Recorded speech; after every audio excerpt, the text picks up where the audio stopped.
முடிவு காலத்துக்குரியதான இந்த புஸ்தகம் முத்திரை எப்போ உடைக்கப்படுது? ஏன்னா முடிவு காலத்தில் தான் உடைக்கப்படும் இருக்கு. வாசிங்க, வெளிப்படுத்தின விசேஷம் 6ஆம் அதிகாரம் 1ஆம் வசனம் வாசிங்க. ஆட்டுக்குட்டியானவர் முத்திரைகளில் ஒன்றை உடைக்க கண்டேன். அப்பொழுது 4 ஜீவன்களில் ஒன்று என்னை நோக்கி, நீ வந்து பார் என்று இடி முழக்கம் போன்ற சத்தமாய் சொல்ல கேட்டேன். முத்திரை என்ன ஆயிடுச்சு? இப்ப தானியேல்ட்ட போட்ட முத்திரை என்ன ஆயிடுச்சு? உடஞ்சிருச்சு. ஏறக்குறைய ஒரு 1000 வருஷம் கழிச்சு உடஞ்சி முடிஞ்சிருச்சு. முத்திரைகள் எல்லாம் ஓப்பன் ஆயிடுச்சு. இப்போ இந்த புஸ்தகம் முத்திரையா இருக்குதா, ஓப்பனாக இருக்குதா, க்ளோஸாக இருக்குதா?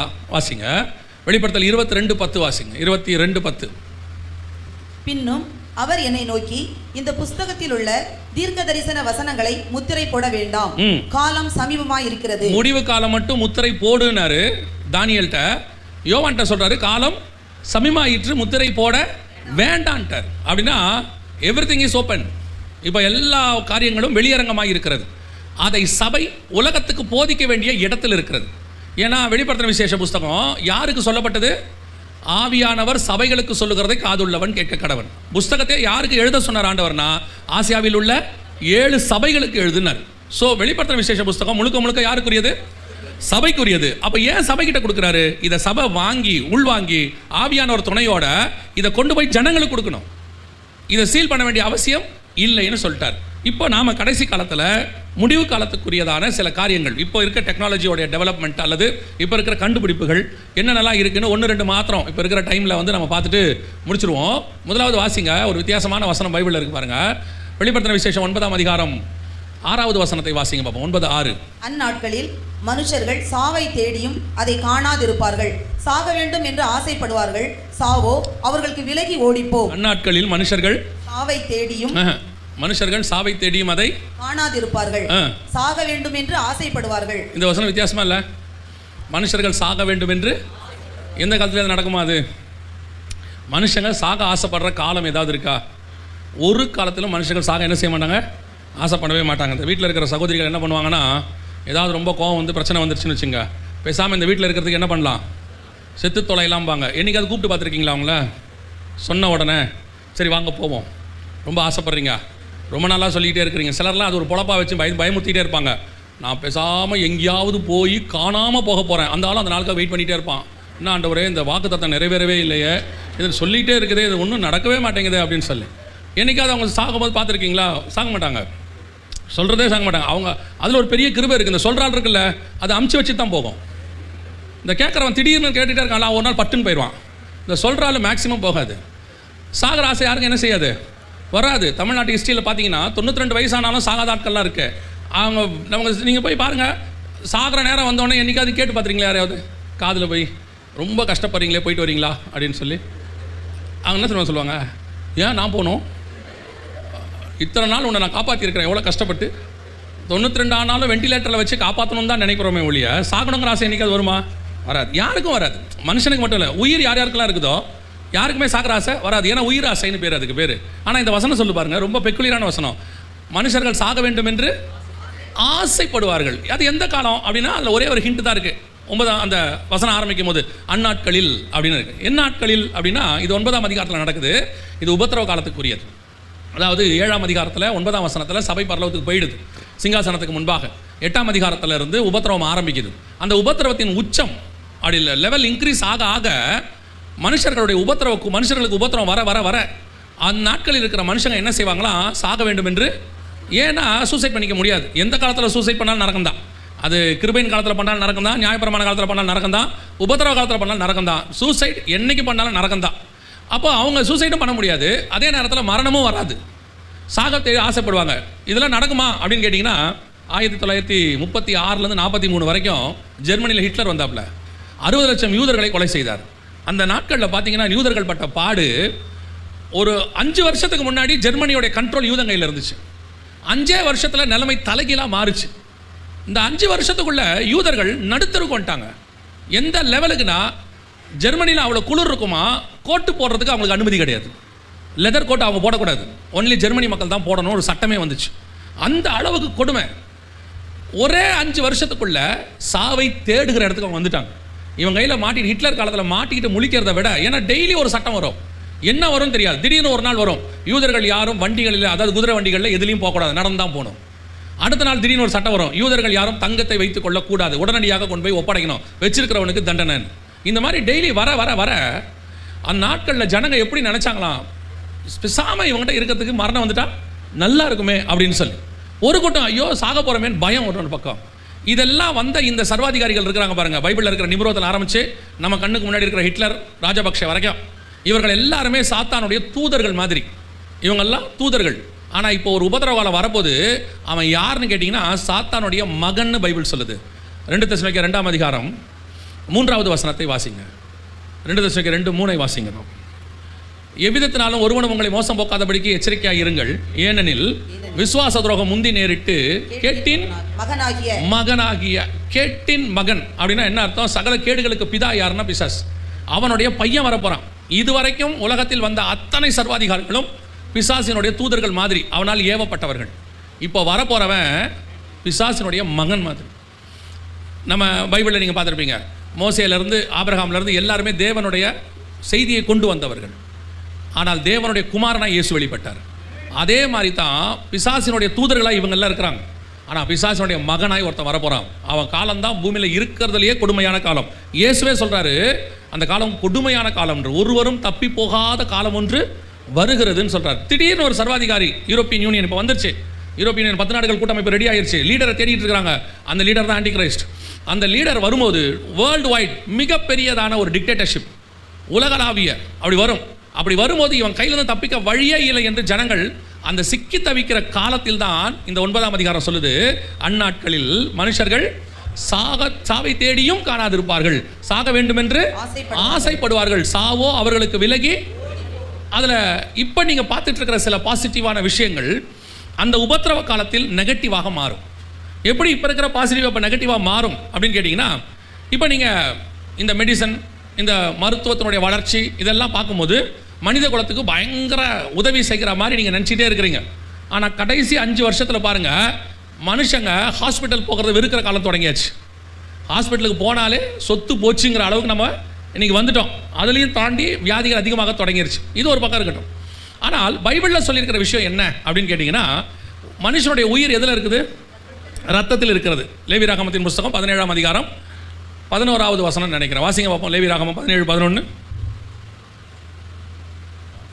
மாம்சத்தின் உயிர் ரத்தத்தில் இருக்கிறது. நல்ல கவனிங்க, மாம்சத்தின் உயிர் ரத்தத்தில் இருக்கிறது. இதெல்லாம் சாதாரணமான வசனமே கிடையாது தெரியுமா? கிட்டத்தட்ட 4000 வருஷத்துக்கு முன்னாடி லேவியராகமம் கொடுக்கப்பட்டது. வனாந்தரத்தில் மோசே கிட்ட ஆண்டவர் சொல்கிறார், ஒரு மனுஷனுடைய உயிருக்குள்ளே ரத்தத்துக்குள்ளே என்ன இருக்குது? சாதாரணமாக நினைக்கிறோம். நம்ம மனுஷனுடைய ரத்தத்துக்குள்ள உயிரணுக்கள் இருக்குது, WBC RBC இருக்குன்னு இப்போ தான் ஒரு 200 வருஷத்துக்கு முன்னாடி கண்டுபிடிச்சாங்க. RBC WBC பிளேட்லெட்ஸு நம்ம எல்லாம் சொல்கிறோமே, அதெல்லாம் இப்போ கண்டுபிடிச்சது. ஆனால் உயிரணுக்கள் இருக்குதுங்கிறத எப்போ பைபிள் சொல்லுது? நியர்லி 4000 இயர்ஸ் பேக் பைபிள் சொல்லுது மனுஷனுடைய உயிர் ரத்தத்துக்குள் இருக்கிறது.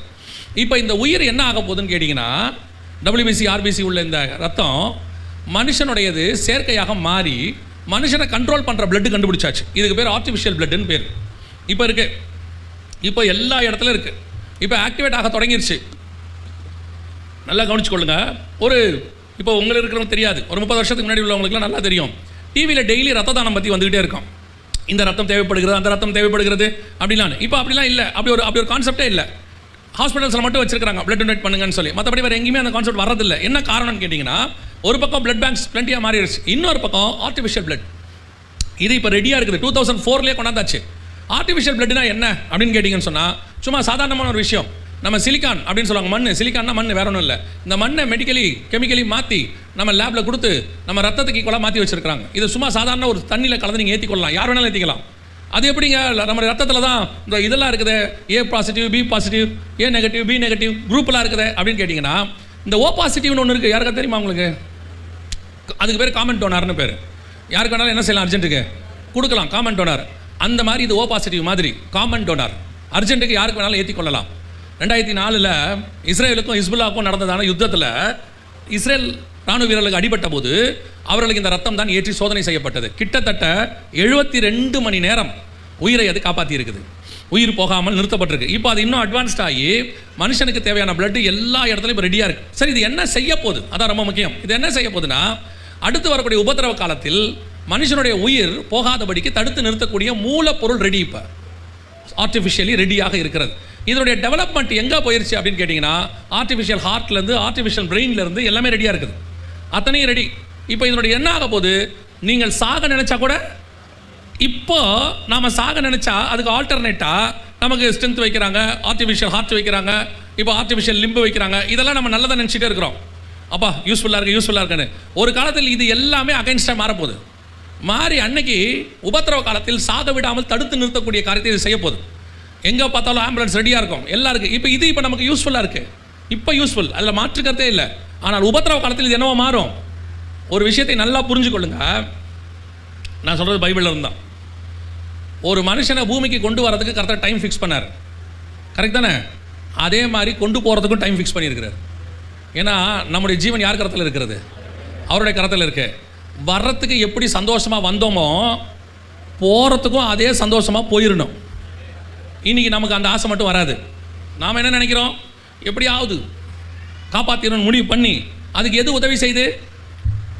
சாட்சாத் மெடிசன் மட்டும்தான். ஆண்டவர் உதவி செய்கிறதில்ல. ஆண்டவர்கிட்ட போய் நீங்கள் ரொம்ப கெஞ்சி கேட்டிங்கன்னு வச்சுங்களேன், 15 வருஷம் சேர்த்து கொடுத்துருவார், நீ இருந்துட்டு வா அப்படின்னு சொல்லி. பைபிளில் ஒரு சாட்சி இருக்குங்க எல்லாருக்கும். யார் கொடுத்தாரு? எசேக்கியா ராஜாக்கு. அந்த 15 வருஷம்தான் இஸ்ரவேல்லையே மோசமான வருஷம்.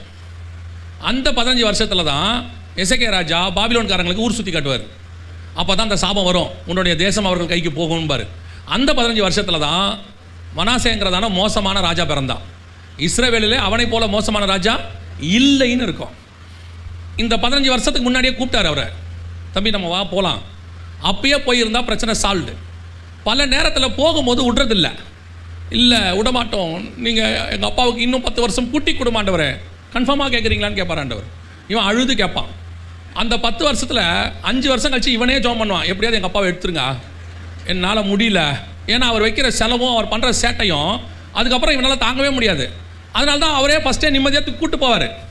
இல்லை அப்பா போகிறது சந்தோஷம் இல்லை, என்றைக்கு இருந்தாலும் போவார். கர்த்தர் சொல்கிற நேரத்துக்கு போகிறது தான் நல்லது. கர்த்தருக்கு தெரியும் யாரை எப்போ எப்படி எடுத்தால் நல்லதுன்னு கர்த்தருக்கு நல்லா தெரியும். அந்த நேரத்தில் அமுச்சு வச்சுட்டிங்கன்னா உங்களுக்கும் நல்லது, அவருக்கும் நல்லது. இல்லை அனுப்பலன்னு வச்சுக்கோங்க, அவர் படுத்த பாடில் உங்களுக்கும் மோசமாயிரும், அவளுக்கும் மோசமாயிரும். கடைசியில் நீங்களே ஜோம் பண்ணுற நிலைமைக்கு வந்துடும். ஆண்டவரே அன்றைக்கி ஒருத்தர் ஜோம் பண்ணுறாரு, இறங்கி தூக்குன்றார். எப்படி பாருங்க, ஆண்டவர் மேலேருந்து தூக்கணும் கூட வரமாட்டார் போல, இறங்கி தூக்கம். நான் நினச்சிக்கிட்டேன் இறங்கி வந்து தூக்கணும் போலன்னு. அவர் தான் ஜோம் பண்ணுறாங்க, மனம் இறங்கி தூக்குன்னு ஜோம் பண்ணியிருக்காரு. ஏன் அந்த வம்பு? கூப்பிடும் போதே அனுப்பிச்சிடலாம்ல.